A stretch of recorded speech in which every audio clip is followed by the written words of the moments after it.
this evening is also scientific, because we have a scientist here with us this evening, Ben Longtree, who will come up after a few more events that we're presenting to you this evening. And the reason I'm bringing him up is because I had an NDE experience at one time, near-death experience, where I was buried and I couldn't breathe. And I, since birth, had breathing issues. And I think because I came from a magical planet, at least I feel I do, where love is all there is, it was shocking for me to come to Earth and to see the work that we need to do here in waking up our hearts. It seems that, as I said earlier, that peace is not just a word or it's a thought, but it's a feeling. It's a feeling that comes through your heart. And one of the things I noticed is that when we do most things, it doesn't open the throat and the heart. Even breath. If we go,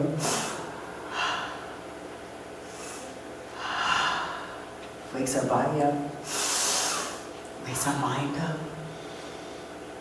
But the heart is something, you know, look at how we love people. We forget ourselves and we give out to everybody and we take care of our friends and each other in certain ways. But how many times do you say, well, I'm not a body. This is a vessel that we have, God-given. And I don't know about you, but I've kick-started mine, beat the heck out of it, you know, didn't pay attention, ignorance. We don't know how to take care of these vessels. It's a Mercedes-Benz. We need to give it deliciousness. So I'm going to ask each and every one of you to bring love to the vessel that you carry. Because in this near-death experience, I had about 7 minutes to live. And something happened, something lit up. And the short story is I started breathing an inner breath, which saved my life. And 5.5 hours later, I was found under debris in fine silt, to where if you just breathed one breath up, you'd be suffocated. And I remember being in this space, much like as if I was underwater. I felt very much like a dolphin, and everything eased down. And I remember the thing that kept me warm, because it was cold, was the sound of Mmmm.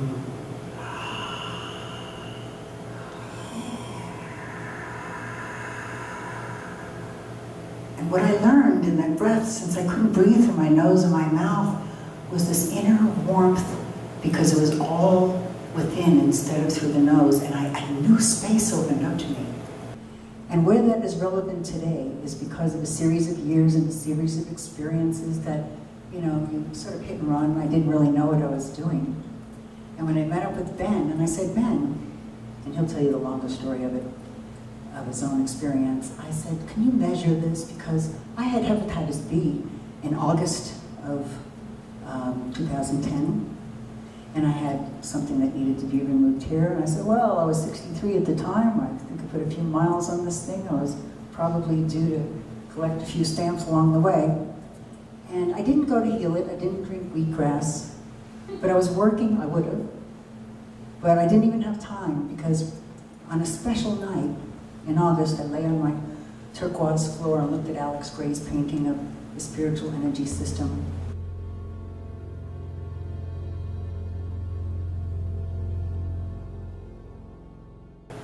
And as I breathed, and really, because I love people, so I'm always having people around, I was really by myself. And for the first time in this lifetime, at 63 years old, I actually thanked this body.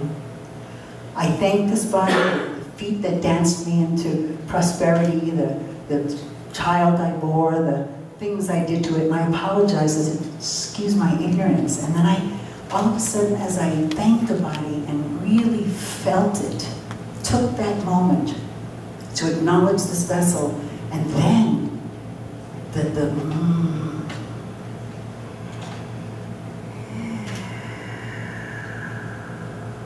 came longer and deeper. I felt completely different. I can move, I can do things that I couldn't even do in my body when I was in my 20s or 30s. It was like overnight. So I created this space accidentally, really. And all it was the sound that activated the heart chakra and the endorphins that poured through, and the heart finally believed me. When it believed I wasn't going to abuse it anymore. When it believed that I could really love this thing that was holding me up and affording me life on planet Earth. And then when I went to Ben and I said, Ben, you have to measure this. I feel fantastic. I can move. I had surgery in December. I shouldn't be able to move this knee. I'm like old already, 65 now. You know, and I said, I have more vitality now than I had when I was really, well. So what did that was this particular connection to the spiritual energy center, which I discovered with this breath.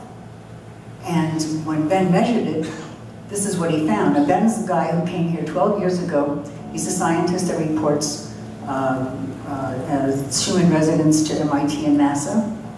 And he came to prove it's a beautiful face. But it's, it's not all that. And so he has proven that Sedona is in fact a generator, and that we can use it, just like I used it to be well. We have Rachel here.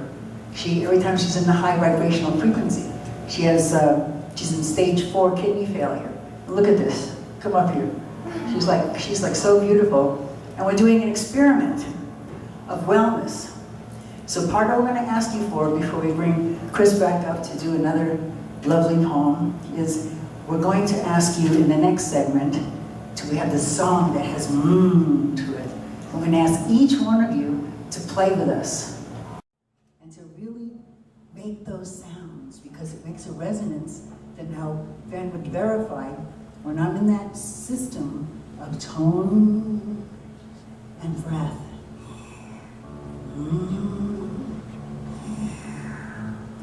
That we, the individual, becomes a vortex for real. So, in all the religious paintings and stories, when you see the Merkaba and all those sacred symbols, there's something to it. And you know they say we are the ones we're waiting for? Yeah. We are the ones we're waiting for. We are that. Awaken and breathe yourself into more life and into wellness.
hinted to, Mr. Ben Longtree. He's a scientist.